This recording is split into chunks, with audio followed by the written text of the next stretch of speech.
मृत्योर्मा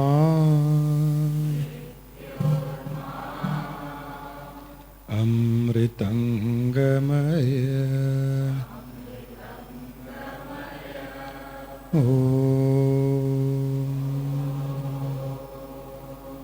शांति शांति शांति।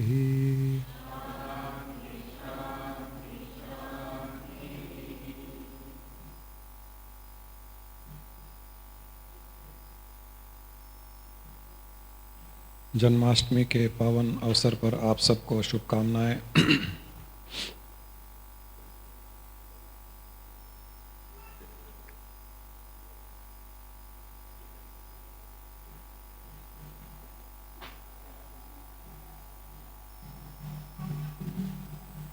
भगवान कृष्ण ने कहा, यदा यदा ही धर्मस्य ग्लानिर्भवति भारत।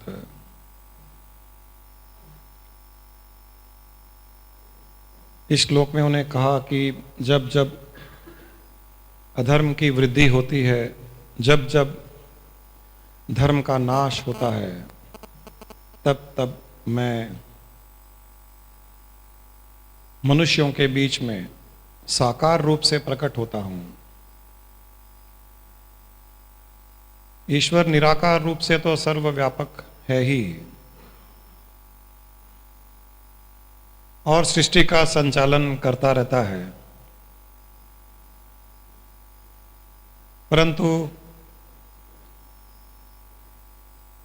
कई ऐसी परिस्थितियां होती है जहां पर उसे साकार रूप धारण करना पड़ता है। जब पूर्ण ईश्वरत्व लेकर के वो साकार रूप धारण करता है, पूर्ण अपने गुण, पूर्ण शक्तियां लेकर के जब साकार रूप धारण करता है, उसे अवतार कहते हैं। ओम पूर्णमदय पूर्णमिदं पूर्णात् पूर्णमुदच्यते, कि वो उस पूर्णत्व का पूर्ण लेकर के पूर्ण भाव के साथ इस सृष्टि में अवतरित होता है, उसे हम अवतार कहते हैं। अवतार के अलावा भी वो पूर्ण दिव्य शक्तियां सृष्टि में अवतरित होती रहती है। केवल मनुष्यों के कल्याण के लिए ईश्वर का अवतार ही आवश्यक नहीं है। ईश्वर का अवतार तब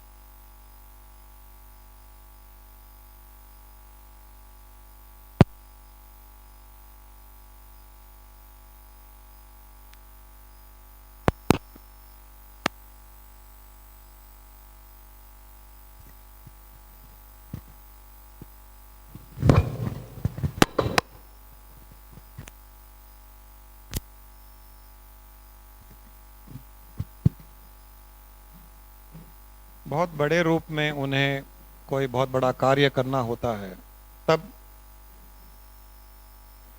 वे अवतार लेते हैं। जब छोटे कार्य करने होते हैं,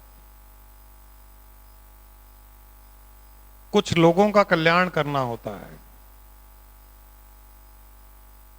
तब वही दिव्य शक्तियां किसी एक व्यक्ति को चुन करके उसे अपनी ओर आकर्षित करके एनलाइटन करवाकर पूर्ण आत्म भाव ब्रह्म भाव में स्थित कर मनुष्यों का कल्याण करती है, जिसे हम गुरु सदगुरु आदि के नाम से भी जानते हैं। एक होता है अवतार, जो पूर्ण ईश्वरीय तत्व को अपने साथ में लेकर के प्रकट होता है। दूसरा होता है गुरु सदगुरु, जो वही ईश्वरीय तत्व एक किसी मनुष्य में उद्घाटित हो जाता है, प्रकट होता है, और वो कई जीवों का कल्याण करता है। अवतार भगवान का अवतार जो होता है वह स्थूल रूप से अधर्म का नाश करता है, स्थूल रूप से धर्म की बढ़ोतरी करता है। लेकिन जो गुरु होता है वो सूक्ष्म रूप से उद्धार करता है। हमारे मन में भी अधर्म बढ़ता है, हमारे मन में नेगेटिविटीज बढ़ती है, हमारे मन में ईर्ष्या जागृत होती है, हमारे मन में दुश्मनी उत्पन्न होती है, जेलसी होती है, हेट्रेड होता है, पैशन डेवलप होते हैं। ये भी अधर्म के ही अंतर्गत आता है। इसका नाश करने के लिए कई गुरु के रूप में प्रकट होते हैं, जो लोगों को अच्छी बातें सत्संग के द्वारा बताते हैं, उनकी नेगेटिविटी खत्म करते हैं, उनके अंदर पॉजिटिव भावनाएं उत्पन्न करते हैं, उनके अंदर भक्ति भाव उत्पन्न करते हैं, जीने का तरीका बताया जाता है, उनकी परेशानियां कठिनाइयों को बहुत आसानी से दूर करते हैं। तो एक ही समय में ऐसे कई गुरु, कई सदगुरु सृष्टि में प्रकट हो जाते हैं। उन्हें वो दिव्य शक्तियां चुनती है, उनके अंदर अपनी सीक्रेट्स रिवील करती है, और उन सीक्रेट को लेकर के वो गुरु सदगुरु दूसरे लोगों में, समाज में कल्याण करती है। इस प्रकार वो ईश्वर शक्ति अलग अलग तरीके से सृष्टि में उत्पन्न होती है, और हर बार जब उत्पन्न होती है तो कहीं ना कहीं किसी न किसी का कल्याण अवश्य लिखा हुआ होता है। कोई आज तक ऐसा गुरु नहीं हुआ जिसने किसी का कल्याण न किया हो, चाहे वो अदृश्य रूप से भी गुरु हो, चाहे वो समाज में न भी हो, चाहे वो जंगलों में गुफाओं में ही अपना जीवन बिता रहा हो, फिर भी उसमें इतनी शक्ति होती है कि वो अदृश्य रूप से भी किसी न किसी का कल्याण करता ही है। और कई साकार रूप से लोगों के बीच में बैठकर प्रवचन दे करके कल्याण करते हैं। भगवान कृष्ण के जीवन से कई बातें सीखने को मिलती है। हम भावना की बातें काफी करते हैं।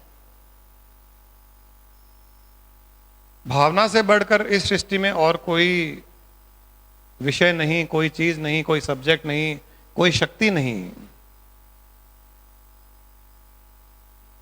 हम भावना के द्वारा ही संसार में फंसते हैं, भावना के द्वारा ही संसार में दुख दर्द का अनुभव करते हैं, भावना के द्वारा हम कर्म करते हैं, भावना के द्वारा कर्मों से छुटकारा भी पाते हैं, भावना के द्वारा हम ब्रह्म भाव में स्थित होकर के मोक्ष की प्राप्ति भी करते हैं। ये सब भावना के अंतर्गत आता है।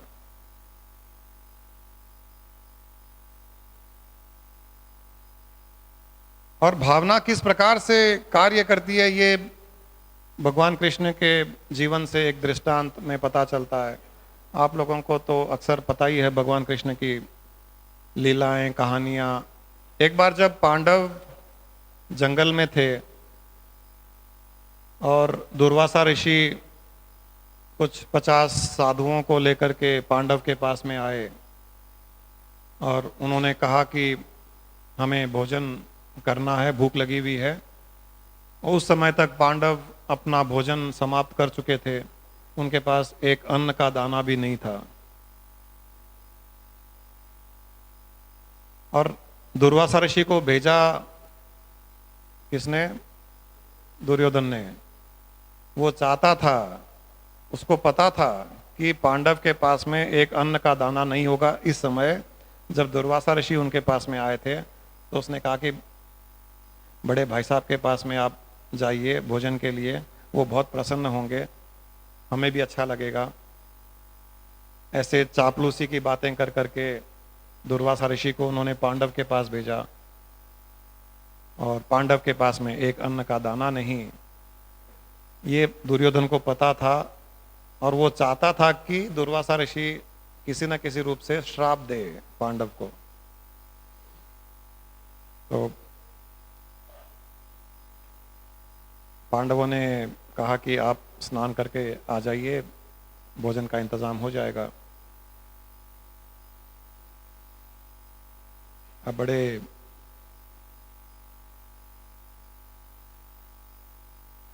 परेशान हुए।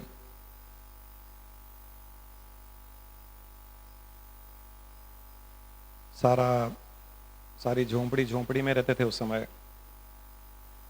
द्रौपदी ने एक एक बर्तन छान मारा, कुछ भी नहीं था वहां पर। उसके पास में अब और कोई चारा नहीं था भगवान कृष्ण को याद करने के अलावा, तो उसने भगवान कृष्ण को याद किया। इतने में भगवान कृष्ण प्रकट हो गए। जब उन्होंने पूछा कि क्या समस्या है, तो उसने कहा कि ऐसे दुर्वासा ऋषि आए हैं, उनके साथ इतने साधु हैं, भोजन मांग रहे हैं, हमारे पास तो एक अन्न का दाना भी नहीं है, क्या किया जाए। तो उन्होंने एक एक बर्तन लिया, ढूंढा कि कहीं कुछ बचा हुआ है क्या। तो एक छोटी सी हांडी में कोने में एक आधा टुकड़ा चावल का मिल गया उनको। तो उन्होंने कहा है ना तुम्हारे पास, तो चिंता क्यों करती हो, बहुत है। उसने कहा आधे चावल के दाने से ये 50 ऋषि मुनि कैसे तृप्त होंगे। तब उन्होंने कहा कि हो जाएंगे। आधा चावल का दाना भी भावना के साथ में जोड़ा जाए तो सारी सृष्टि के जीवों की तृप्ति हो सकती है। ये तो 50 साधु ही है। उन्होंने आधा चावल दाना लिया, मुंह के अंदर रखा और भावना प्रकट की कि इस पल सृष्टि में जितने भी जीव जंतु भूखे हैं उनका पेट भर जाए, उनकी पूर्ण रूप से तृप्ति हो जाए। इस भावना के साथ में उन्होंने आधा चावल का दाना मुंह में रख करके खा लिया। वो तो भगवान थे, सर्वव्यापक थे, तो उनकी भावना सर्वव्यापक रूप से फैल करके इस चावल को दाने को खाते हुए उन्होंने ये भावना की। जैसे ही चावल का दाना अंदर गया, वहां पर जो दुर्वासा ऋषि और दूसरे ऋषि स्नान कर रहे थे, नदी से बाहर निकले, उनके तो सबके पेट फूले हुए, डकारें आ रही जोर जोर से, ऐसे लग रहा कि कितना खाना खा लिया है, और पूर्ण रूप से तृप्ति। अब तो किसी के भी पेट में आधा चावल जितनी जगह भी नहीं बची। बाहर निकले, उन्होंने सबने कहा दुर्वासा ऋषि को कि गुरुवर ये क्या हो गया पता नहीं, हमारा तो पेट इतना भरा हुआ लग रहा है, इतनी तृप्ति है, ऐसे लग रहा है कि इतना अच्छा भोजन किया है, डकार पर डकार आ रही है, आधे चावल जितनी भी जगह नहीं है, हम तो अब खाने के लिए नहीं जा सकते। दुर्वासा ऋषि ने कहा कि मुझे भी ऐसे ही लग रहा है, तुमको सबको लग रहा है क्या? उन्होंने कहा हम सबको ऐसे ही लग रहा है। बोले मुझे भी डकार पर डकार आ रही है, क्या हो गया पता नहीं। नदी में जाने पहले तो बेचारे सब भूखे थे और कल्पना कर रहे थे कि पूड़ी, खीर, पकोड़े आदि सब मिलेंगे, और यहाँ पर डकार आ रही है। दुर्वासा ऋषि ने कहा कि बहुत बुरी हालत होगी, वहां जाएंगे और खाना नहीं खाएंगे तो उनको बुरा लगेगा, एक काम करो यहीं से भाग चलो। बेचारे सब रवाना हो गए। ये एक सीक्रेट है, ये रिविलेशन है भगवान कृष्ण की कहानी से जुड़ी हुई। इस प्रकार की परिस्थितियां हमें कुछ सीख देती है। ये केवल सुन करके खुश होने की नहीं है, यहां पर यह सीक्रेट बताया जा रहा है कि इस प्रकार की भावना से उसका परिणाम, रिजल्ट क्या हो सकता है। And this technique, this secret can be applied for anything else also. It is not just for eating and making somebody feel fulfilled and remove the hunger, but the secret is that the bhavana is supreme.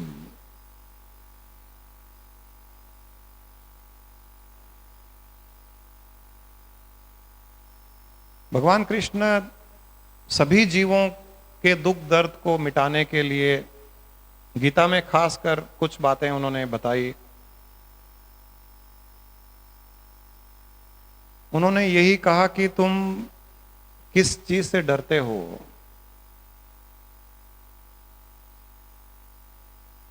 किस चीज से परेशान हो तुम? इस संसार में कोई भी ऐसा विषय नहीं है जिससे तुम डरो। मृत्यु तक तुमको डरने की आवश्यकता नहीं है, क्योंकि मृत्यु जो होती है वो तुम्हारी नहीं होती, शरीर की होती है। और शरीर के न रहने पर भी तुम जीवित रहते हो। जब तुम मरते ही नहीं तो मरने से क्यों डरते हो? न यह शरीर तुम्हारा है, न तुम इस शरीर के हो। तुम्हारा शरीर इसलिए नहीं है कि इस समय तुम इस शरीर में हो। इस शरीर में आने से पहले तुमने हजारों शरीर को धारण किया, इस शरीर के पश्चात भी तुम हजारों शरीरों को धारण करोगे। तो यह शरीर तुम्हारा कैसे हुआ? और शरीर के भी तुम नहीं हो, क्योंकि शरीर यहां पैदा होता है, यहीं मर जाता है। मरने के पश्चात जब उसका क्रियाक्रम होता है तो 5 तत्वों से बना हुआ शरीर, उसके 5 तत्व ब्रह्मांड में 5 तत्वों में लीन हो जाते हैं। तो शरीर भी शरीर नहीं रहता है, ये तो 5 तत्वों का मिश्रण है जिसे हम शरीर कह रहे हैं। जैसे हम किसी कार की बात करते हैं, ये मेरी कार है। कार क्या चीज है? एज सच कार कुछ होती नहीं। कार का पहिया निकाल दो, कार का स्टीयरिंग निकाल दो, कार का इंजन निकाल दो, डिक्की निकाल दो, बॉडी को अलग कर दो, कार कहां है? कार तो इन सब को एक जगह असेंबल करने से उसका एक नाम दिया जाता है कि ये कार है। उसी प्रकार शरीर भी 5 तत्वों का एक असेंबल्ड प्रोडक्ट है जिसे शरीर कहा गया है। तो वे कहते थे तुम तो चेतन आत्मा हो, तुम कभी मरते नहीं हो, तुम कभी पैदा नहीं होते हो, तुम केवल अलग अलग व्हीकल के मॉडल को यूज करते हो। आज मारुति 800 में घूम रहे हो, कल सिटी में घूमोगे, होंडा सिटी में घूमोगे, परसों BMW में घूमोगे, तो बाद में कभी मर्सिडीज में घूमोगे। जैसे कर्मों की मेहनत करोगे, जितनी कर्मों की कमाई होगी, उस प्रकार से तुम अलग अलग मॉडल चेंज करते रहते हो। आज तक किसी को नहीं देखा कि मारुति 800 को बेच करके जब होंडा सिटी ली तो रोते हुए किसी को नहीं देखा।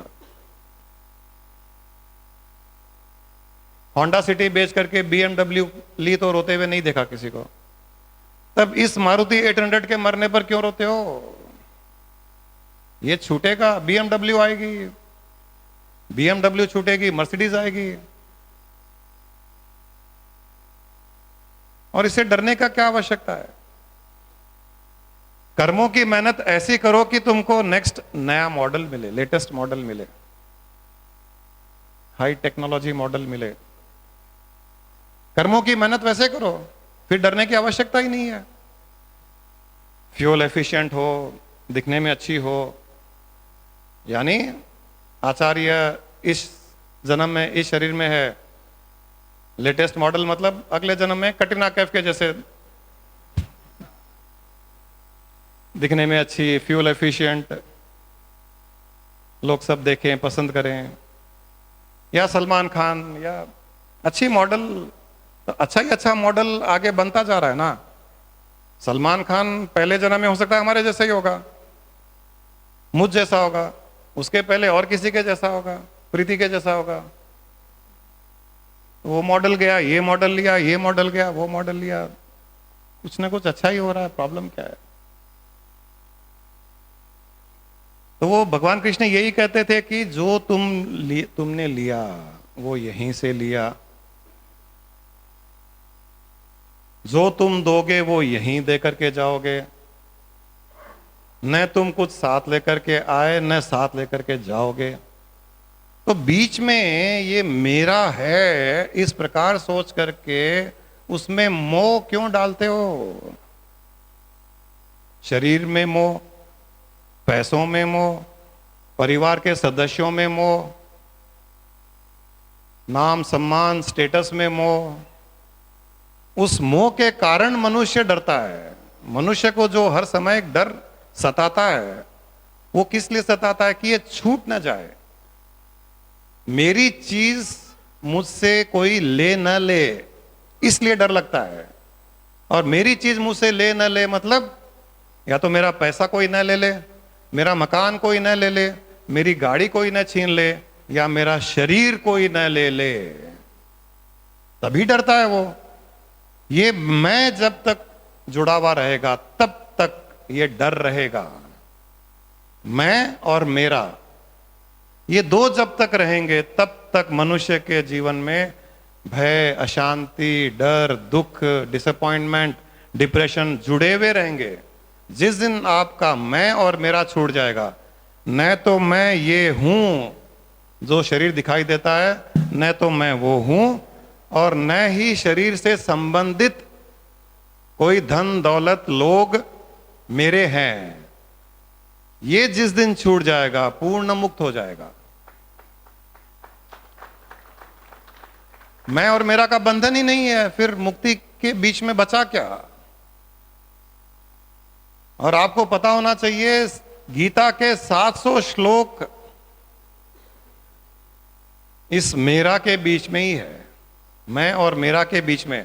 पहले श्लोक में भी ममा, आखिरी श्लोक में भी ममा। बड़ी अजीब चीज है गीता में, पहले और आखिरी श्लोक में ममा, मैं, मेरा, उसके बीच में पूरे श्लोक। तो 700 श्लोक की स्टार्टिंग और एंडिंग एक ही चीज से होती है। गूढ़ रहस्य है ये गीता का। बाकी 700 श्लोक मत पढ़िए, खाली इस रहस्य को समझ जाइए, स्टार्टिंग और एंडिंग कल्याण हो जाएगा। इस मैं और मेरा को छोड़ दीजिए, सारी गीता का रहस्य आपको ऐसे ही प्रकट हो जाएगा, और कुछ सीखने की समझने की आवश्यकता ही नहीं पड़ेगी।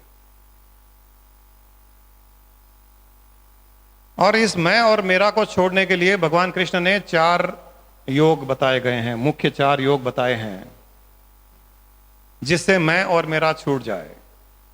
हमारे सारे जीवन की साधना या जीवन जीने की कला इस मैं और मेरा को छोड़ने की ही है। सारी की सारी साधनाएं मैं और मेरा को छोड़ने के लिए ही की जाती है। एनलाइटनमेंट भी उसे ही कहते हैं जहां पर मैं और मेरा छूट गया। आत्म साक्षात्कार, ब्रह्म भाव भी उसे ही कहते हैं जहां पर मैं और मेरा छूट गया।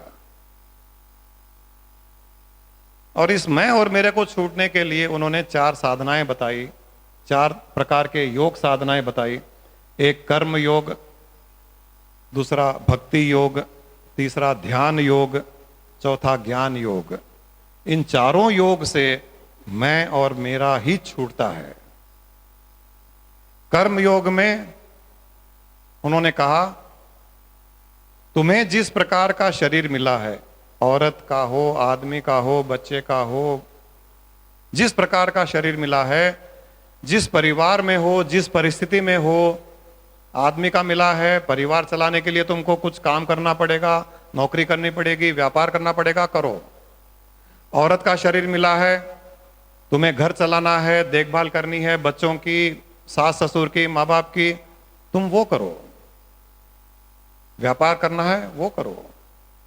जिस प्रकार का शरीर, जिस परिस्थिति में तुम हो, उस प्रकार का कर्तव्य करते हुए फल की आशा नहीं करनी।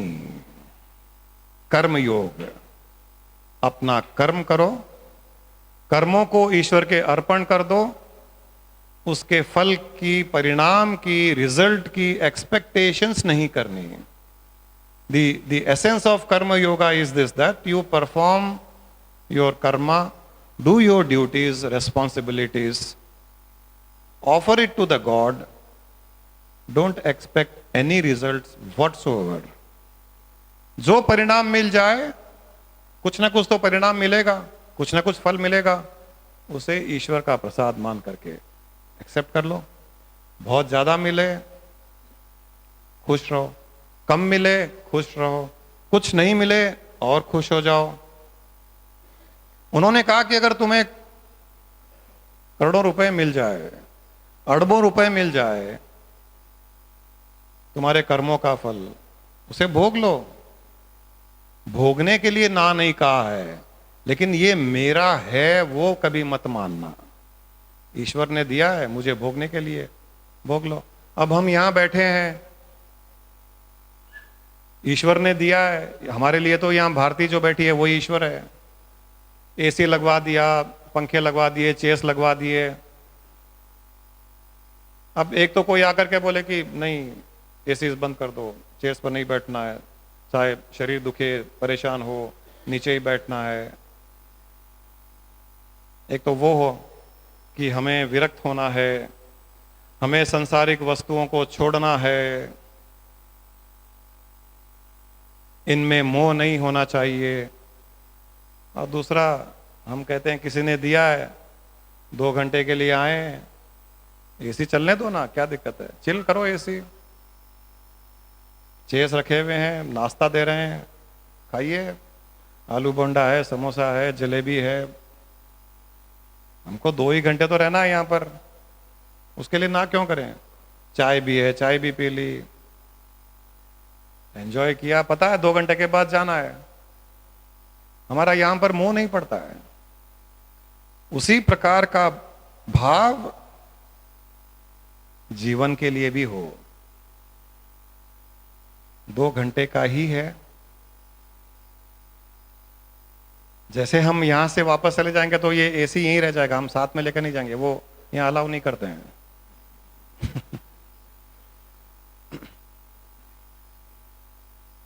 नहीं आपको यहां कुछ लेकर के आने के लिए अलाउ की जाती है। वैसे ही संसार में जब आओगे तो न तो एक पैसा लेकर के आप आ सकते हो, अलाउड नहीं है। और जाने के टाइम में भी आप कितनी भी कोशिश कर लो, ट्रांसफर कर लो इलेक्ट्रॉनिकली, बैंक में डीडी जेब में रख के चले जाओ, ज्वेलरी बॉक्स को पकड़ के रख लो, या कोई कोरियर से भेजने की कोशिश कर लो, वो नहीं पहुंचेगा। कितना भी कर लो यहीं छोड़ के जाना पड़ेगा। जब हमें पता है कि यहीं छोड़ के जाना है, इंक्लूडिंग फिजिकल बॉडी, किस लिए मोह उसमें? फिर किस लिए किसी के बोलने पर हमें बुरा लगता है, किसी के गुस्से करने पर हमको गुस्सा आता है, नुकसान हो जाता है तो विचलित होते हैं, पैसा कमाना चाहते हैं नहीं कमा पा रहे हैं उसमें हम दुखी होते हैं। किस लिए? हर चीज जब यहां छोड़ करके जानी है। और यह भी खास बात है कि किसी को पता नहीं है कि कब जाएंगे। हर रोज हम सुनते हैं, हमारे हिंदी मिलाप जो पढ़ते हैं वो तो सबसे पहले दूसरा पेज ही पढ़ते हैं कि कौन कौन ऊपर गया, किसका उठावना है, सबसे पहले वही, वो हेडलाइन तो पढ़ते ही नहीं है। और हर कोई जो पढ़ता है वो ये सोचता है कि वो ये चले गए। उसमें आप देखिए बड़े बूढ़े भी होंगे, छोटे बच्चे भी होंगे, मिडिल एज के लोग भी होंगे, सभी प्रकार के लोग होंगे। लेकिन हम जब पढ़ते हैं और जान पहचान का भी कोई निकलता है तो हम सोचते हैं कि अच्छा वो उसका टाइम आ गया था, बेचारा चला गया। ये उसे पता नहीं है कि जो आज मैं पढ़ रहा हूं कल मेरी फोटो भी वहां आ सकती है। ये तो ध्यान में आता ही नहीं है। उसको लगता है कि मुझे तो जिंदगी भर ये दूसरा पेज पढ़ना ही पढ़ना है, लोगों की फोटोएं देखनी है, मेरी फोटो यहां नहीं छपेगी। ये बड़ी अज्ञानता है मनुष्य की। किसी को पता नहीं है, आज दूसरे की फोटो देखी, कल दूसरे हमारी फोटो देखेंगे। ये जो सत्य समझ लेता है उसका मोह खत्म हो जाता है। हम संसार से कुछ लेकर के नहीं जा सकते, फिर भी हम कुछ लेकर के यहां से जाते हैं। वो जब हमें पता चल जाएगा कि हम क्या लेकर के जाते हैं, तब हम क्या करेंगे? जो हम लेकर के जाते हैं उसकी कमाई करनी शुरू कर देते हैं हम। आपको जब पता है कि ये चीज आप यहां से नहीं लेकर जा सकते, आप जहां इस हॉल में आए हो, यहां हम 2 घंटे बैठे हैं, सत्संग कर रहे हैं, आपको पता है आप यहां की एसी नहीं ले जा सकते हो, आपको पता है यहां का कैमरा नहीं ले जा सकते हो, आपको पता है यहां पुनीत का लैपटॉप पड़ा है वो हाथ नहीं लगा सकते हो आप। आपको पता है ये सब कुछ नहीं ले जा सकते, फिर भी आप यहां आते हो क्योंकि आपको पता है कि आप फिर भी कुछ ना कुछ यहां से लेकर जाते हो। क्या ले जाते हो यहां से? ज्ञान। देखा, यहां पूरे ज्ञानी बैठे हैं। आपको पता है कि यहां से आप ज्ञान लेकर के जरूर जा सकते हो, उसके लिए कोई रोक टोक नहीं है। और आपको यह भी पता है कि यह ज्ञान आपके साथ में जाएगा। ये ज्ञान संसार में शरीर के छूटने पर नहीं छूटेगा, वो आपकी कमाई है, आपके साथ जाएगा। इसीलिए आपको इंतजार है कब गुरुवार आए, कब रविवार आए, क्योंकि ये जो कमाई आप कर रहे हो हजारों लाखों करोड़ों रुपए की कमाई से अधिक कमाई है। जब बड़े बड़े बिजनेसमैन जो अपने बिजनेस को छोड़ करके यहां आ रहे हैं, वहां बिजनेस में बैठेंगे। मुकुंद लाल जी बेचारे इसीलिए नहीं आते थे पहले, हंसी मजाक की बात है, लाख 2 लाख का तो नुकसान हो ही जाता है। इनको बोला है कि जितना नुकसान होगा उसे डबल प्रॉफिट यहां करा देंगे हम।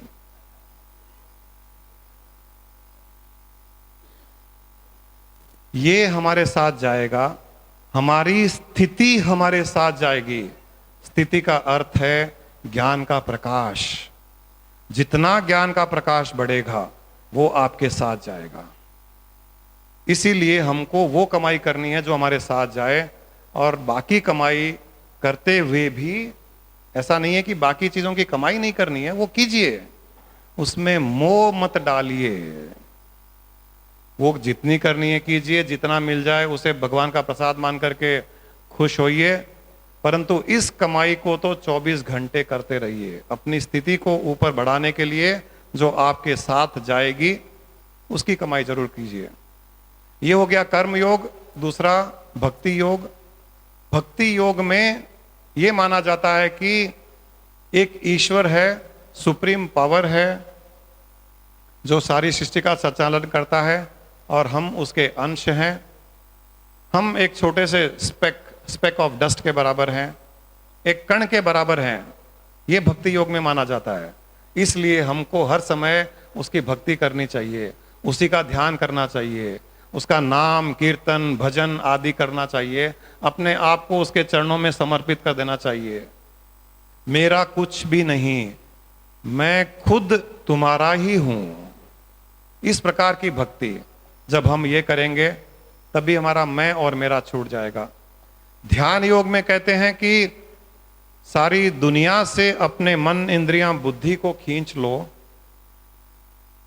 जो मन इंद्रियां बुद्धि बाहर की दुनिया में फंसी हुई है उन्हें खींच लो और अंतर्मुखी हो जाओ। ध्यान के द्वारा जब तुम बाह्य वृत्ति छोड़ करके अंतर्वृत्ति में स्थित हो जाओगे, तब भगवान कहते हैं कि मैं वहां प्रकट होता हूं, तुम मेरे दर्शन वहां करते हो। ये भक्ति, ये ध्यान योग की क्रिया।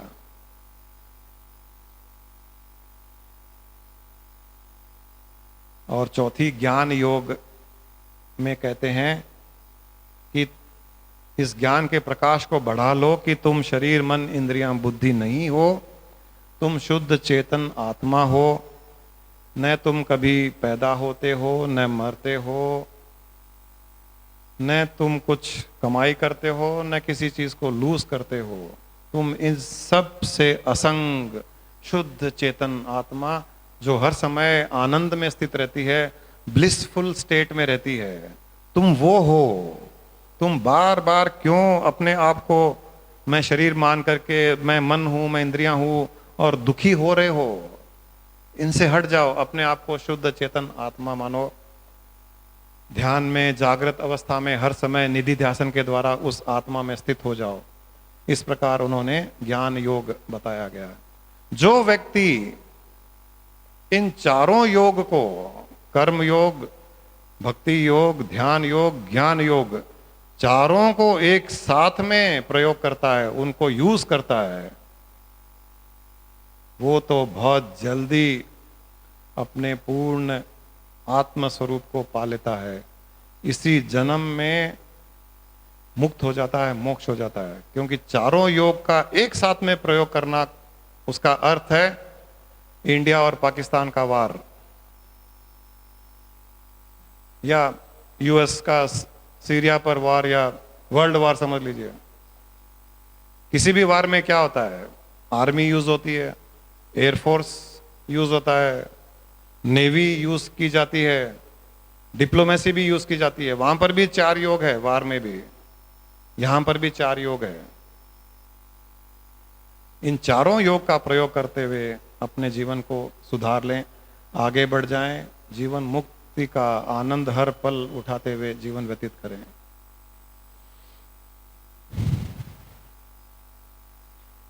ये जन्माष्टमी के पावन अवसर पर आप लोगों को संदेश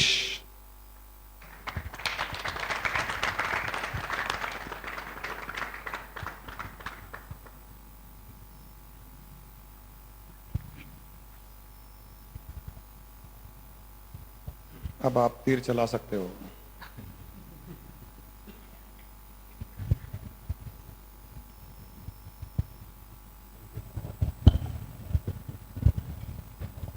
Pranam Guruji, because we are quite happy today. Everybody says, as far as that the story or whatever it may, whether it is happened or not, the Lord Krishna is taking a small piece of a rice, and that everybody know it, for that matter, but the inner meaning of that is enlightened today. Because simply we know that he has taken something, some little piece of a rice, Yeah. and because he being the God, he simply said that because of which the Durvasa and his Sishyas have, their stomachs have been filled with all these things. But the inner meaning, that is really the bhava, his bhavana, that is more important. Yes. So I request the Guruji, in such a way you try to enlighten us the inner meanings of the Bhagavad Gita, because we cannot understand properly Bhagavad Gita, or for that matter no one can understand except gurus like you. So that is really, today I am quite happy. And one more thing, Guruji, as said by you, all the 4 yogas, karma, bhakti, dhyana, jnana yogas can be used at a time. That of course is a little bit confusing. How to use all the 4 yogas? Can it be explained? We will be happy. Okay. You cannot be in meditation all the 24 hours. You cannot practice meditation all the 24 hours. Nor you can be physically or mentally active all the 24 hours. You cannot do bhajan, bhakti, chant God's name all the 24 hours. Nor you can always keep thinking about your Atma all the 24 hours. Isn't it? Sometimes during the day you are involved in some activity, either in a job or in business or something else. Social service onwards, anything you do. At that point of time, become a karma yogi. Feel that you are doing your duty as has been advised, as has been wanted by my God. Be his representative, be his manager, be his general manager, and perform your duties, whether job, business, social service, whatever. And offer all that activity, deeds to the God. It is all because of your motivation I did this. Let whatever result come remain unbothered. During that time you are a karma yogi. Early morning, night, and during the daytime, whenever you have time, you meditate. During that time, you will become a dhyana yogi. Sometimes you also do bhajan, kirtan, chant God's name while walking, while doing exercises, while doing pranayama. You can always invoke the bhakti within you. Surrender at the feet of God. So become a bhakti yoga. And rest of the time, keep contemplating about yourself as the Atman, as the pure consciousness, not the physical body, you're not the mind, you're not the senses. You're an entity other than this. So a mixture of all these 4 yogas in the 24 hours you can practice.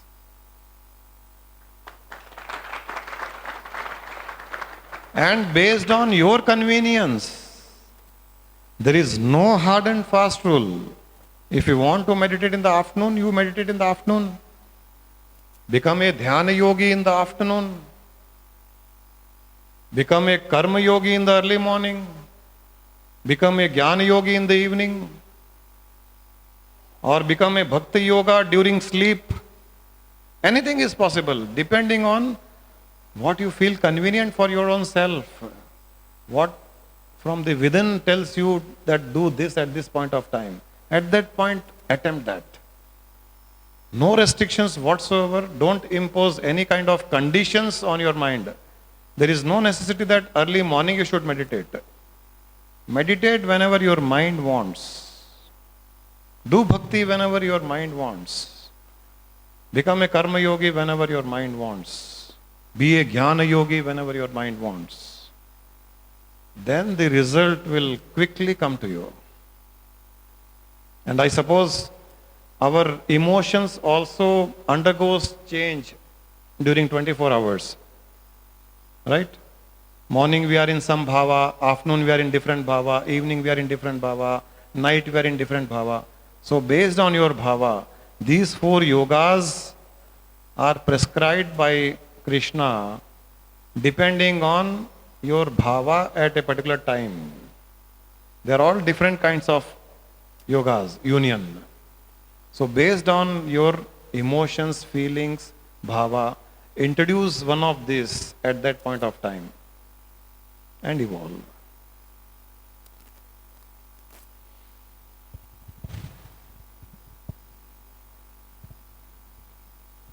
You should also not bind yourself to any rituals. Too many rituals also will bind you. Yesterday was Janmashtami and I know some people had vrata. Many people eat only, fruits, vegetables. At least I succeeded in breaking 2 vrats.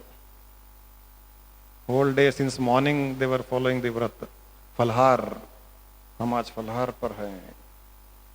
मैं पूड़ियाँ, सब्जी, पुलाव, समोसे, कलाकंद, दाल बाटी, चूरमा खा रहा था. मैंने कहा एक चीज बताइए, मैं कम से कम 20 आइटम खा रहा हूं अभी, कोई भी आइटम नहीं छोड़ी. जलेबी, ढोकले, दाल बाटी, चूरमा, पुलाव, पूड़ी, सब्जी, हलवा, क्या क्या आइटम्स थी. और आप खाली 2-3 आइटम, खाली फ्रूट्स, पपैया, सलाद, वेजिटेबल सलाद. मैं जो खा रहा हूं 20 आइटम, मैं इस भाव से खा रहा हूं कि भगवान कृष्ण खा रहा है. और मैं हर कौर को खा करके प्रसन्न हो रहा हूं कि भगवान कृष्ण प्रसन्न हो रहा है. और आप ऐसे दुखी होकर के 2-3 आइटम ही खा रहे हो, तो भगवान कृष्ण आपसे प्रसन्न होगा या मुझसे प्रसन्न होगा? आपको थप्पड़ मारेगा या मुझे शाबाशी देगा वो? इतने में 2 लोग तो गए, दूसरी प्लेट चेंज की, 20 आइटम लिया, आकर के बोले हम भी व्रत तोड़ दिया. बड़ी खुशी हुई. भगवान कृष्ण भी बहुत खुश हुए, उन्होंने ताली बजाई. बोले इसने 2 और का कल्याण किया. अब बेचारे, क्योंकि हम जो खा रहे हैं सब उन्हीं के पास जा रहा है, तो क्या उनकी इच्छा नहीं होगी क्या? खासकर जन्मदिन पर. अरे वाह, हमारे बर्थडे पर मुझे एक भी, यहां जितने लोग बैठे हैं आपका एक बर्थडे बता दीजिए जिसने आपने व्रत किया होगा। कोई एक है, हाथ उठा के बताइए। जिसने खाली फलार खाया होगा अपने बर्थडे पर, बताइए। सुबह से शुरू होता है। मम्मी भी सुबह सुबह नाश्ता, जिसका बर्थडे होता है उसके हिसाब से बनाएगी 5-7 आइटम। लंच फ्रेंड्स के साथ में, इवनिंग कॉलेज फ्रेंड्स के साथ में, शाम को पड़ोसियों के साथ, फैमिली मेंबर्स के साथ में, फिर बड़ा केक कटेगा। हर चीज खा रहे हैं। खुद के बर्थडे पर नो फलहार, भगवान के बर्थडे पर खाली फलहार। वो थप्पड़ मारेगा किसी दिन, आपको पता नहीं है, क्योंकि भूखा रहना उसको भी पसंद नहीं है। हमारे स्वामी जी के पास में जब लोग आते थे शिवरात्रि पर, यहां पर 80% लोग शिवरात्रि पर फास्टिंग करते होंगे। मैं भी थप्पड़ ही मार रहा हूं आप लोगों को। हमारे आश्रम में भी लोग आते थे, और वो तो सन्यासी हैं हमारे स्वामी जी, और सन्यासी तो बहुत कट्टर होते हैं ये सब चीजों में। शिवरात्रि मतलब सुबह से केवल जल, रात को 12 बजे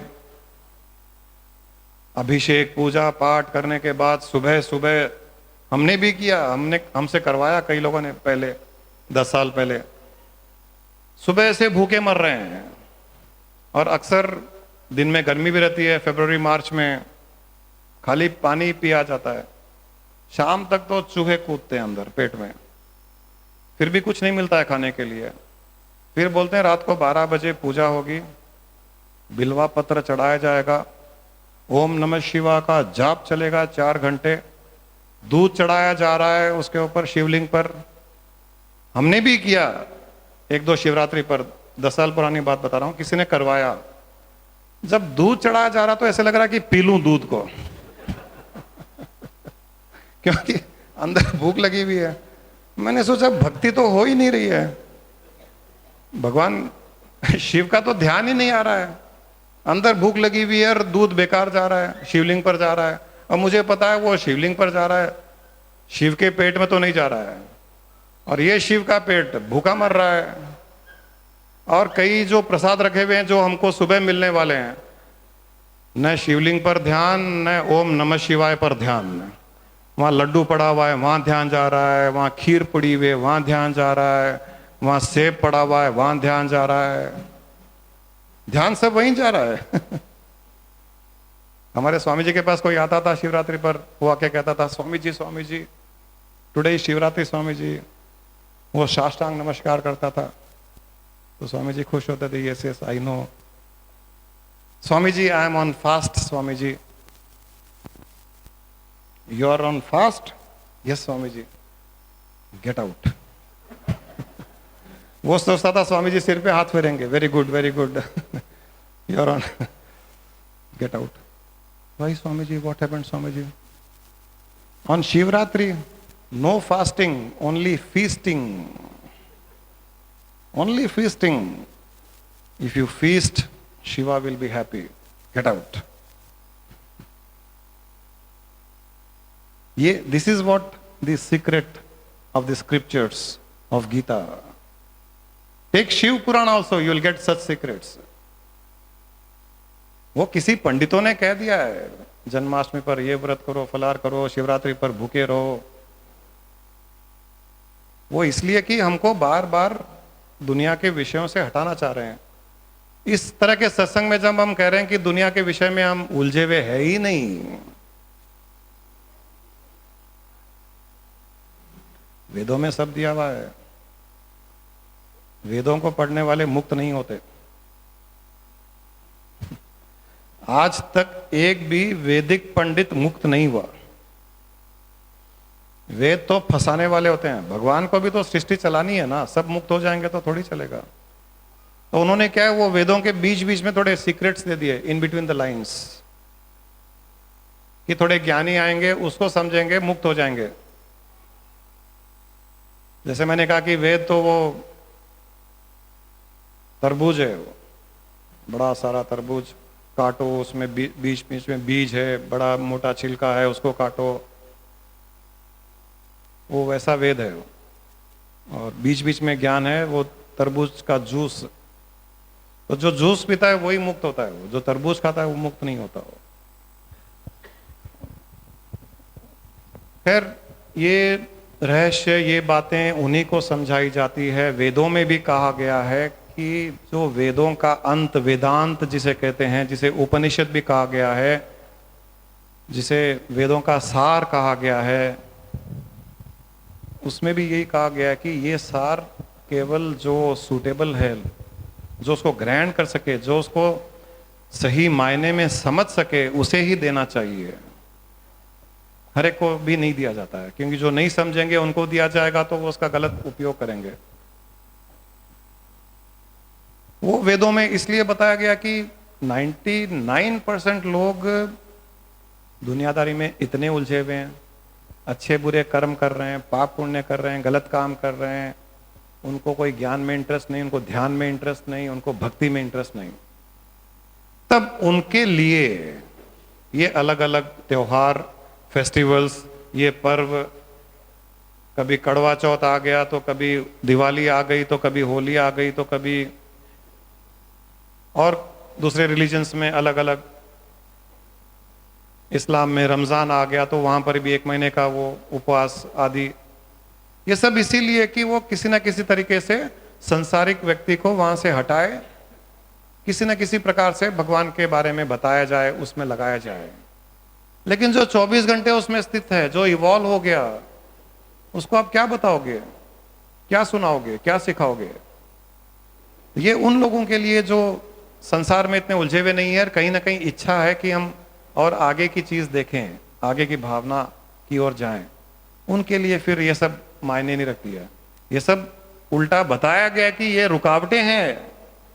वेदों में, उपनिषद में यहां तक बताया गया कि ये जो आप करोगे तो आप रुके हुए रह जाओगे, इनको छोड़ना पड़ेगा आपको। जैसे मैंने कहा था, स्थूल आत्मा, पहले स्थूल रूप से आप पूजा पाठ करते हो, फिर सूक्ष्म रूप से कीजिए, फिर भावात्मा कीजिए, फिर भावतीता कीजिए। तो जब भावतीता करेंगे तो आप स्थूल रूप से कैसे पूजा करोगे? दिखाने के लिए अलग बात है। जैसे भगवान कृष्ण कहते थे कि मेरे लिए कोई भी कर्तव्य जिम्मेदारियां नहीं है, मैं कोई कर्म करता ही नहीं, फिर भी मुझे जो लोग देख रहे हैं उस लिए, उनके लिए कुछ मैं करता हूं। व्यवहार में है, एटीट्यूड में है, उसके लिए करें, अलग बात है। लेकिन अंतर में हमारी स्थिति वो होनी चाहिए कि हम इनमें फंसे नहीं। कड़वा चौथ का व्रत नहीं करेंगे तो हस्बैंड की मृत्यु हो जाएगी। अब कड़वा चौथ के व्रत करने से हस्बैंड की अगर लंबी आयु होगी तो फिर कोई हस्बैंड मरता ही नहीं आज तक। या हस्बैंड को मारने के लिए बहुत आसान तरीका मिल जाता किसी को भी, एक कड़वा चौथ तोड़ा, इतने में वो वहां पटक गया वो।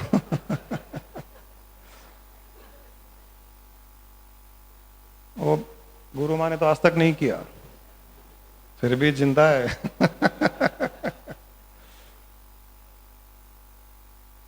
इनको छोड़ना पड़ेगा कहीं ना कहीं जाकर के। आप जो करते हैं करने दीजिए। हाँ, यहां जितने भी लोग बैठे हैं उनसे कहता हूं कि बाहर जाकर के किसी को मत कहिए। जो ज्ञान के प्रकाश को नहीं समझ रहे हैं, जो हायर लेवल की बात को नहीं समझ रहे हैं, उन्हें जाकर के मत कहिए, उन्हें करने दीजिए, लगे रहने दीजिए।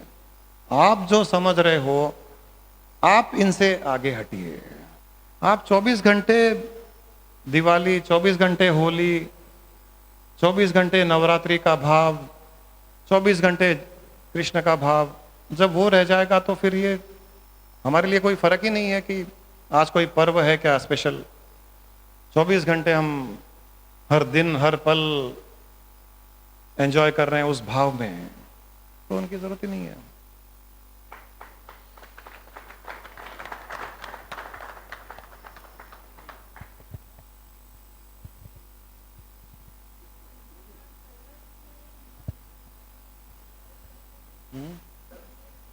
Colour ask in mic.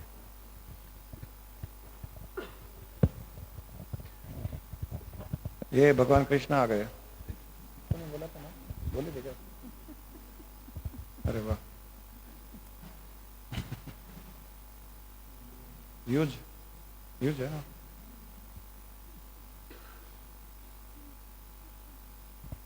गुरुजी, साधना के लिए कपड़े के कलर से कुछ फर्क पड़ता है? कुछ लोग कहते हैं कि जब आप साधना में बैठते हो ऋतु को पूछो, ये जिस दिन ऑरेंज पहनती है बहुत गुस्सा आता है क्या? जिस दिन व्हाइट पहनती है शांत रहती है, डल रहती है। जिस दिन ब्लैक पहनती है उस दिन जो सामने आया जाए उसका कत्ले आम करने लग जाती गुरुजी है। अपना ऋतु हर थर्सडे को व्हाइट पहनती है।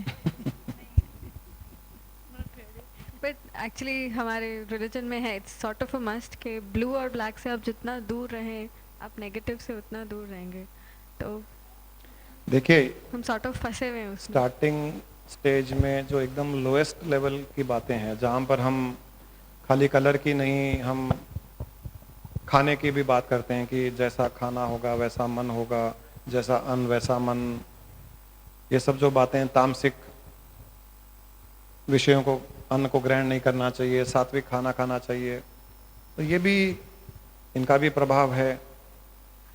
तो वैसे ही रंग का, स्थान का, एनवायरनमेंट का लोएस्ट लेवल पर, एकदम ग्राउंड लेवल पर थोड़ा बहुत। लेकिन एक बार जब आप हायर लेवल पर चले गए तब तामसिक खाना भी आपको कोई इन्फ्लुएंस नहीं करता है। मीरा को जहर दिया गया तो जहर उसको मारा क्यों नहीं? एक साधारण व्यक्ति अगर जहर पी लेता तो मर जाता वो, मीरा क्यों नहीं मरी? वहां पर उसका असर नहीं हुआ ना, क्योंकि वो बहुत हायर लेवल की भावना में चली गई थी।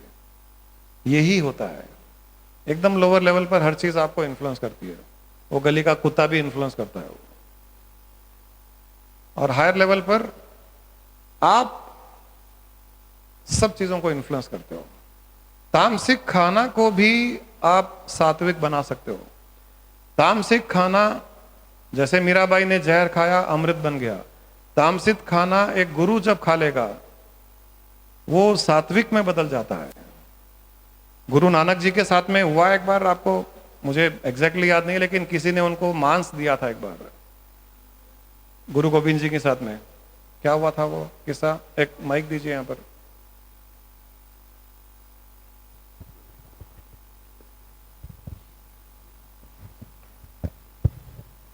वो जो औरंगजेब से बच के निकले थे अपना पीरों का पीर बन के निकले थे, मुस्लिम का वेद बना के, भेष बना के निकले थे। उन्होंने कहा था कि जब किसी चौकी से गुजर रहे थे तो मुस्लिम जो सिपाही थे उन्होंने कहा था ये हमारे पीरा के पीर हैं। तो कहता है पीरा के पीर, इनको बोलो ये तामसिक खाना खा के हमको दिखाए। तो उन्होंने कहा हमारे पीर जो हैं इस टाइम पे मौन व्रत पे हैं। तो उन्होंने इशारा किया कि सुख को तो आप लोग खा लो। तो वो कहते जब हमने खोला तो वो तामसिक भी आहार भी बदल गया था, वो एकदम बदल गया था। वो मांस का टुकड़ा दिया गया था उनको खाने के लिए, जो एक मिठाई या लड्डू या किसी चीज में बदल गया था वो। तो ये होता है भावना के द्वारा। तो हम दूसरी चीजों को क्यों इन्फ्लुएंस करने दें? हमें इन्फ्लुएंस करना है दूसरी चीजों को। ये जब आप एक संकल्प बना लोगे, विश्वास हो जाएगा, आत्मविश्वास बढ़ जाएगा, साधना के द्वारा आप हायर लेवल पर चले जाओगे, तो ये कन्विक्शन रखिए कि मुझे कोई भी, मेरे अलावा मुझे कोई इन्फ्लुएंस नहीं कर सकता। सिंपल। तो हर चीज अपने आप आपसे दूर हो जाएगी। न तो रंग, न खाना पीना, न कोई कपड़ा, न कोई व्रत, न कोई नक्षत्र, न कोई प्लैनेट्स, न कोई एस्ट्रोलॉजी, न कोई वास्तु, न कोई तांत्रिक, न कोई मांत्रिक। मुझे मेरे अलावा और कोई इन्फ्लुएंस नहीं कर सकता। ये हो जाना चाहिए।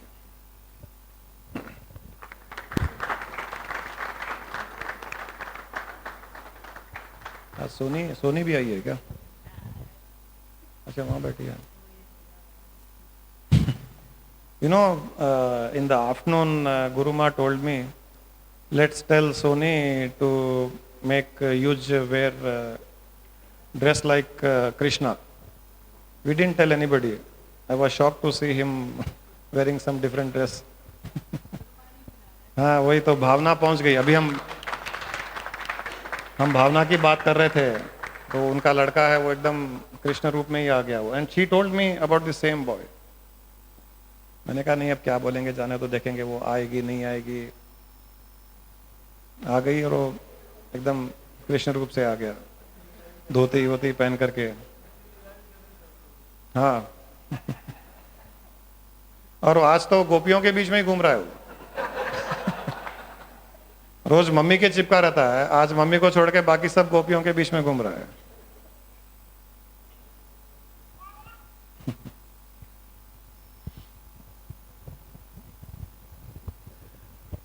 गुरुजी, कृष्ण के साथ जो कुछ प्रसाद रूप में जुड़े हैं, जैसे माखन मिश्री, और जैसे कल जन्माष्टमी पर स्पेशली धनिए का प्रसाद बनाते हैं, तो इस टाइप के जो प्रसाद है, मतलब वो जनरली शरीर को ठंडा करने के लिए है, थोड़ा कूलिंग देने के लिए है। तो वो जैसे कृष्ण का शरीर बहुत हॉट टाइप का नेचर था उनका, तो इसलिए इस टाइप के प्रसाद ज़्यादा उनके लिए सूटेबल बनाते क्या हम लोग? ऐसा कुछ नहीं है, कोई ना कोई रूप से वो प्रथा बन जाती है। कृष्ण माखन चोर तो थे ही, आपको पता है, तो उस प्रकार से वो माखन हमको खिलाने लग गए। लेकिन वो बेचारे तो माखन चोरी कर करके मिश्री तो उसमें डाल नहीं सकते थे, हम केवल माखन खा नहीं सकते हैं। तो लेडीज ने एक वाया मीडिया निकाल दिया, उसमें मिश्री डाल करके थोड़े बादाम के टुकड़े, केसर बुरका करके, जो भगवान कृष्ण को भी नसीब नहीं हुआ वो इन कृष्ण को नसीब हो रहा है वो।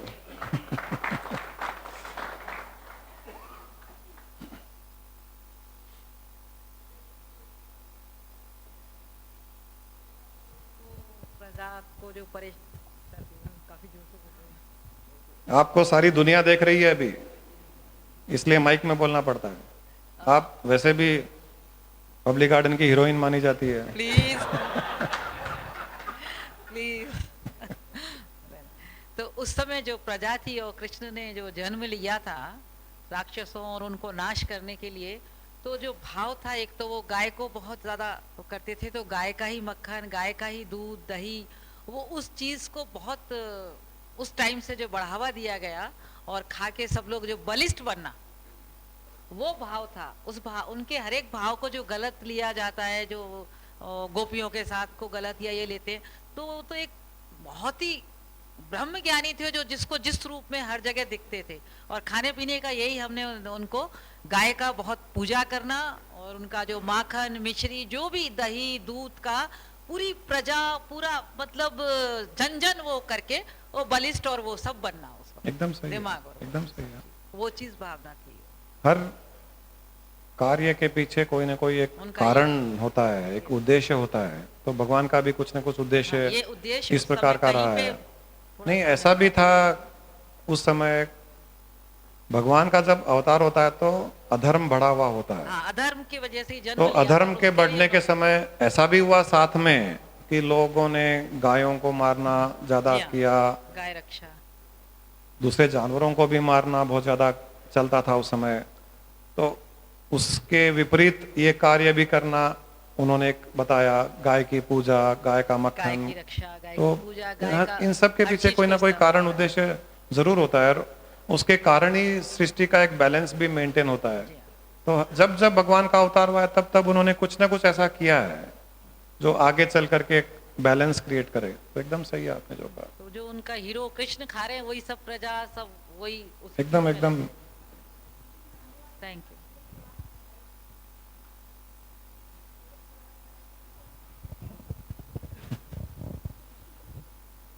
भगवान का जब अवतार होता है तो 3 कंडीशंस होती है अवतार की। उन 3 कंडीशंस की फुलफिलमेंट में ही अवतार माना जाता है। सबसे पहले कंडीशन अवतार की होती है कि उस अवतार को हर समय हर पल अपने स्वरूप का आभास रहता है कि मैं कौन हूं। हर पल उन्हें आभास रहता है कि मैं वो हूं। दूसरा, हर पल उन्हें आभास रहता है कि मैंने अवतार क्यों लिया, अवतार लेने का कारण क्या है, उद्देश्य क्या है, गोल क्या है। क्योंकि उद्देश्य की पूर्ति के बाद में वो अवतार वहां नहीं रह पाता, उसे दुनिया छोड़ के जानी ही होती है। वो भगवान राम हो या कृष्ण हो, नरसिंह अवतार हो या कोई भी हो, सभी लोगों ने अपना उद्देश्य पूर्ति किया, फिर संसार छोड़ के चले गए किसी न किसी बहाने से। भगवान राम ने जल समाधि ले ली, भगवान कृष्ण ने एक तीर अपने पांव पर लगवा लिया और चले गए वो। तीसरा कंडीशन, उनके जीवन में जो कुछ अच्छा बुरा होता है, जो हमें ऐसे लगता है कि इनके जीवन में भी ऐसा हुआ, जैसे भगवान के राम के जीवन में राज्याभिषेक होने वाला था, अगले दिन राजा बनाने वाले थे, और उस दिन उनसे कहा गया कि तुमको वनवास के लिए जाना है। फिर जंगल में सीता का अपहरण हुआ और कई परेशानियां आई। उस अवतार को हर समय ये आभास रहता है कि ये सब जो हो रहा है मेरे साथ में, ये उस उद्देश्य की पूर्ति के लिए हो रहा है। ये तीन चीजें हरदम उसको आभास रहता है, अपने स्वरूप का, अपने लक्ष्य का, और जो भी परिस्थितियां उत्पन्न हो रही है वो उस लक्ष्य की पूर्ति के लिए ही हो रही है।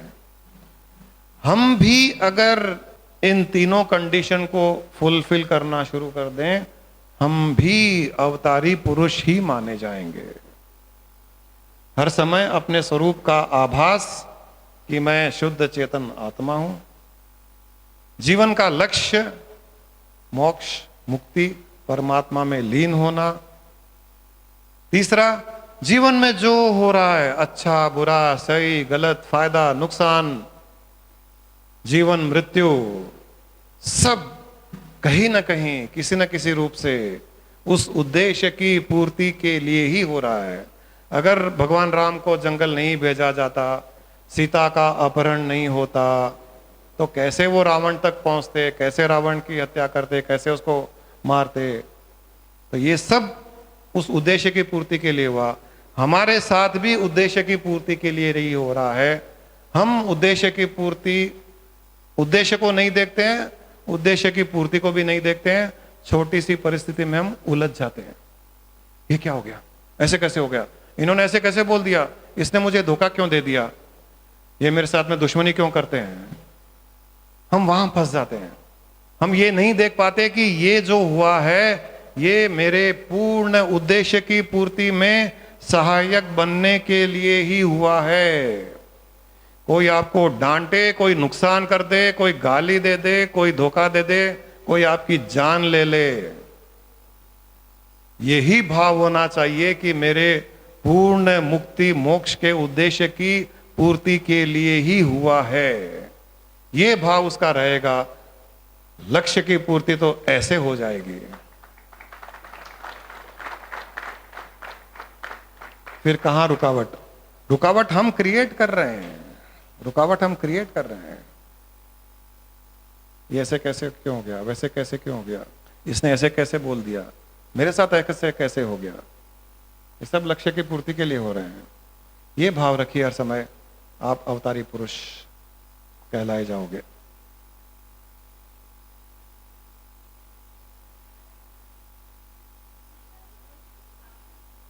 माइक में बोलो, माइक में बोलो, ऑन है।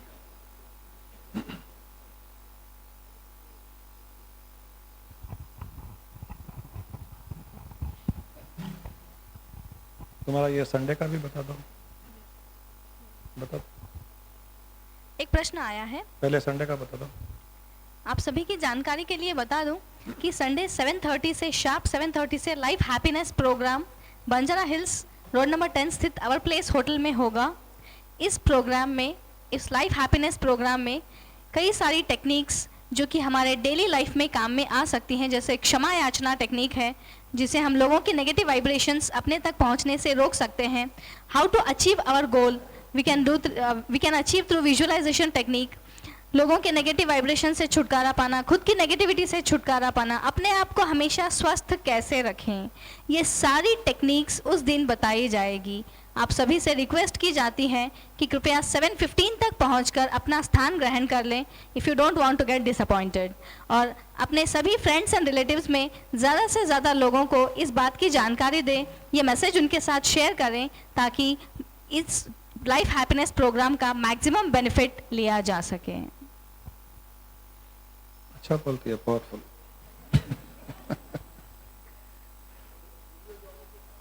हाँ एकदम। एक प्रश्न आया है, ईश्वर ने धर्म की स्थापना की, फिर धर्म की हानि क्यों होती है? विशाल का है क्या?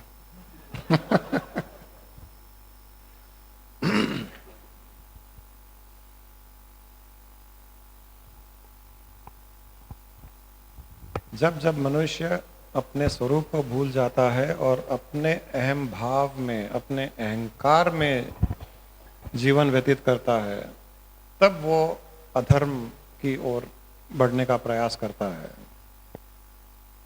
और जब ये कई लोगों के साथ में होता है, कई जीवात्माएं अधर्म करती है, तब फिर भगवान आकर के धर्म की स्थापना करते हैं।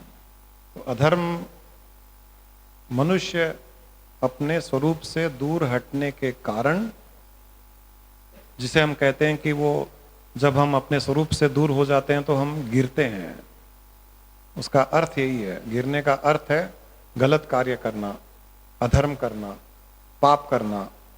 तो जब जब हम अपने स्वरूप से दूर हटते हैं और अपने ही शरीर को, मन, इंद्रियां, बुद्धि को अहंकारवश मैं यही हूं मानते हैं, तब हम गिरते हैं। उस गिरने में ही अधर्म होता है और फिर उसे उठाने के लिए, धर्म की स्थापना करने के लिए भगवान प्रकट होते हैं, गुरु प्रकट होते हैं, सदगुरु प्रकट होते हैं, लाइफ हैप्पीनेस प्रोग्राम कंडक्ट करते हैं।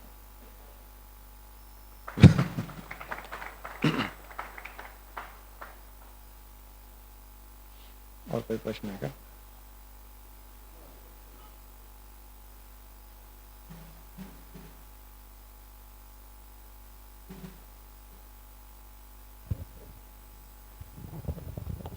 Guruji, I'm sorry to ask this question, first of all, because we in India, generally we have so many difference of opinions, because somebody feels that Vishnu is the greatest God, somebody says Krishna is the highest God, and somebody says Shiva is the highest God. And whether it is created by human beings or it is already in existence or not, because as we know in the history or in the Puranas, there were fights between us, even in India, South India, North India, whatever it may be.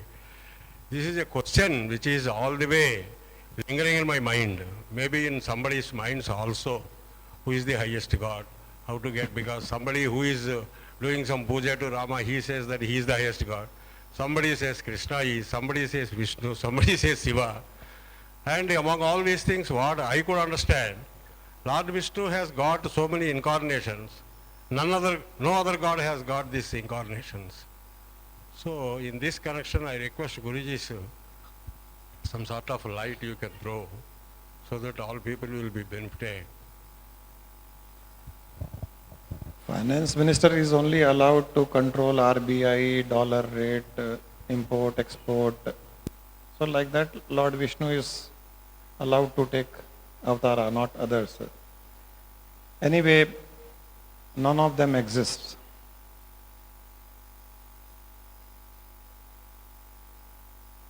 The three main demigods in the Hinduism, which is Brahma, Vishnu and Mahesh, they basically denote the three dynamic powers of the universe. One dynamic power is to create. Second dynamic power is to sustain what is created. And third dynamic power is to reabsorb, dissolve, destruct. These are the three powers the cosmos has, and the three powers we also have. These three powers we also have. We also create something, we maintain it, and we have the power to destruct that also. So these three powers have been basically attributed to three forms for easy explanation, that the creator is Brahma, that who sustains the creation is Vishnu, that who destructs is Shiva. And some artist who comprehended some form in his meditation, he told Brahma is like this with four heads and he sits on a lotus flower and he is like this. So somebody drew the sketch, then slowly somebody added colors to it. And some saint said, oh, Vishnu is like this, I have seen Vishnu in the ocean on that, the snake, Sheshnag पर लेटे हुए ऐसे हैं, लक्ष्मी जी पास में बैठी है, पाँव दबा रही है. So somebody drew that picture. Shiva के लिए सबने, किसी ने और कुछ बोल दिया. So this is how the form has come into the picture. The form has come into existence. Otherwise, they should be understood as the three qualities, attributes, or the powers of the universe to create, to sustain, and to dissolve back. That's all. Basically, a creation is sattva guna. You are creating something. You can sustain only when there is rajoguna, which means you are in action. When you are in action, only the srishti is sustained. And the destruction is called as tamoguna. These three gunas, these three attributes. And these three gunas have been attributed to those three gods, Brahma, Vishnu, Mahesh. That's all. In pure understanding, jnana point of view, it should be understood like this. But as far as this ISKCON people and all those things are concerned, Devadi Devudu, Sri Krishna Bhagavan, he is the only God. Yeah, they are stuck up. Not only ISKCON, anybody who's stuck up in a bhakti marga. Yes. And they are not prepared to understand the higher knowledge, then they'll only talk of that being supreme. People who have got enlightened, they have gone beyond this. Whether in Hindus or in Muslims or in Christianity, those who got enlightened, they have declared that it is one. It is omnipresent. It is omnipotent. There is no second, there is no form, it is formless, highest state. Now, each one depending on what is your liking, in what form you develop your bhakti, emotions, you start getting attached to one particular god or a temple or a religion or a way of life, and you feel that itself, that alone is good, that alone is perfect. A Muslim may say Islam is perfect, a Hindu may say Hindu is perfect, Christian would say otherwise, because they have followed that particular thing. Yes.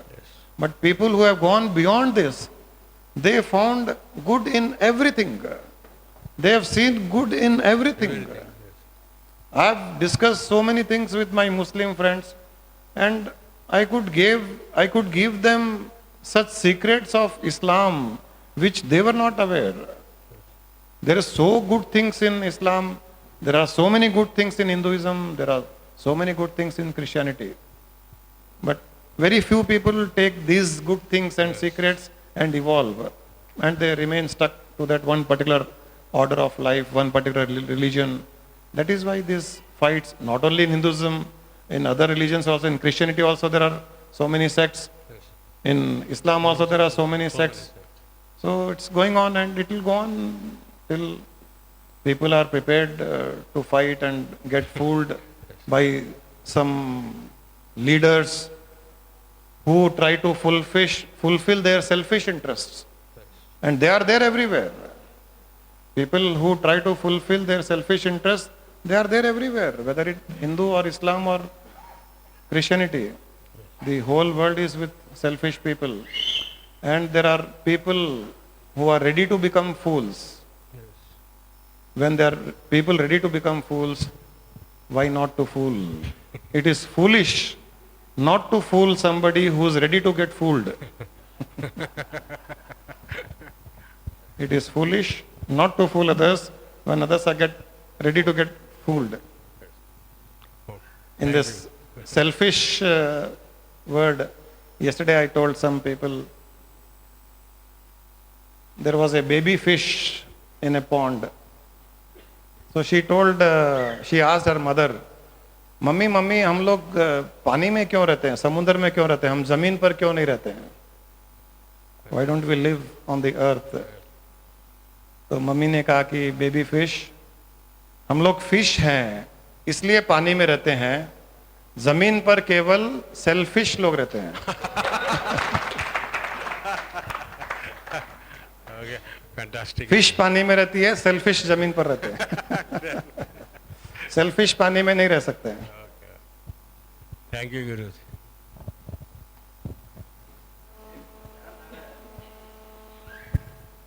कविता के द्वारा, शेर के द्वारा. जैसे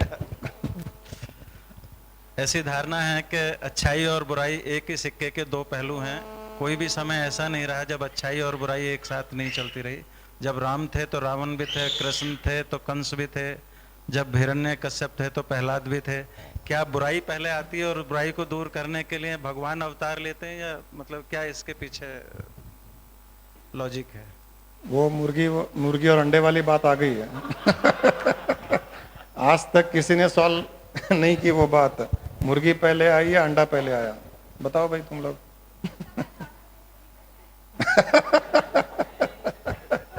इसने answer दे दिया है.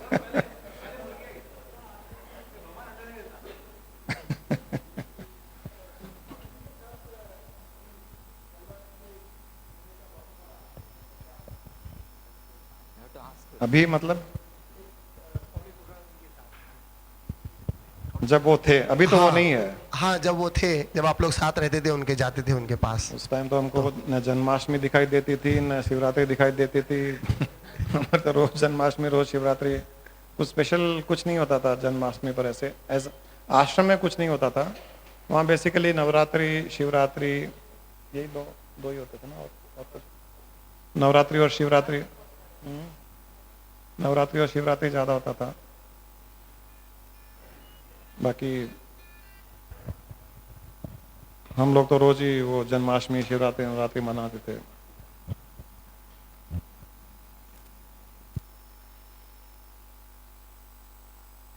सो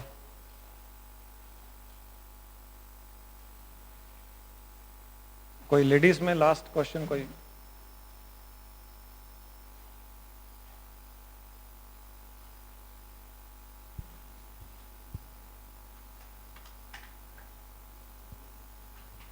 mail के थ्रू एक क्वेश्चन आया था कि जैसे आपने बताया कि मीरा ने जब विष पिया तब वह विष उनके लिए अमृत बन गया था. तो उनका पूछना यह है कि जब विष उनको उनके भावना के अनुरूप अमृत बन गया, पर विष के जो बेसिक क्वालिटी है उसके मूल स्वरूप का क्या मतलब? जैसे वही चेंज हुआ ना. वो अमृत कैसे बना? उसमें केमिकल रिएक्शन हो गया. केमिकल रिएक्शन हुआ, पर उनका ये पूछना है कि जैसे मान लीजिए कि अग्नि है, अगर अग्नि में हाथ डालूं और मेरा भाव ये नहीं होगा कि अग्नि मुझे जलाए, पर फिर भी अग्नि का मूल स्वभाव तो जलाने का ही है, तो मेरा हाथ तो जलेगा ही. कई सिद्ध पुरुष हुए हैं जिनको अग्नि कुछ नहीं कर पाई. प्रहलाद बचे थे. हमारे अंदर इतनी शक्तियां होती है कि हम हमारे शरीर को अग्नि तत्व का बना लेते हैं. तो अग्नि में रह करके हम अग्नि से इफेक्ट नहीं होते हैं. गुरु नानक जी 3 दिन जब पानी में रहे थे, वो तो इनको भी पता नहीं था, मैंने ही बताया उनको. 99% पंजाबियों को पता नहीं है कि वो कहाँ थे, कैसे रहे. कई लोग डुबकी लगा करके उनको ढूंढने की कोशिश की, लेकिन वो दिखे नहीं, मिले नहीं, वहीं से वापस निकले. वो उनका शरीर जल तत्व का बन गया था. जल में रह करके जल तत्व का शरीर बना लिया उन्होंने. तो जल के साथ में एक हो गए वो। इसी प्रकार ये जो पॉइजन है, पॉइजन में केमिकल रिएक्शन आप अदरवाइज भी एक लेबोरेटरी में ले जाओ, पॉइजन को अमृत में कन्वर्ट किया जा सकता है एक केमिकल लेबोरेटरी में थ्रू केमिकल रिएक्शंस। और हमारी बॉडी में तो केमिकल रिएक्शन होते रहते हैं हमारी भावना के द्वारा। आज आपका शरीर स्वस्थ है, आप सोच लो कि मेरा शरीर बीमार हो रहा है, मेरे शरीर में कैंसर है। अगर इंटेंस भावना होगी तो केमिकल रिएक्शन होकर के कैंसर पैदा हो जाएगा। मेडिकल साइंस अग्री करता है कि आप इंटेंस भावना कैंसर पेशेंट करेगा कि मेरा कैंसर दूर हो रहा है, तो दूर भी हो जाएगा। केमिकल रिएक्शन हो रहे हैं।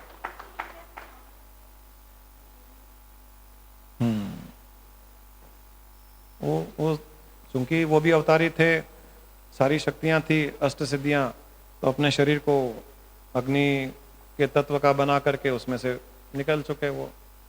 तो ये केमिकल रिएक्शन के द्वारा ऐसा होता है। और मैंने एक कहानी बताई थी कि दो आदमी जंगल में दूध, किसी बूढ़ी ने दूध पिलाया और चले गए। 1 साल के बाद में वापस आए और बुढ़िया ने कहा कि आप लोग जिंदा हो अभी तक? उन्होंने पूछा क्यों?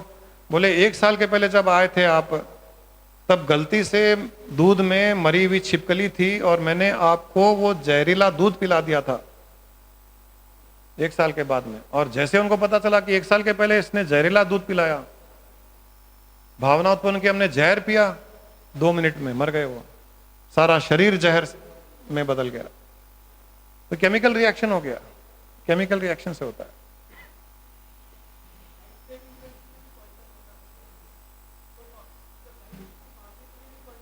हाँ हाँ, वो ठीक बात है। पॉइजन को पॉइजन किल कर सकता है।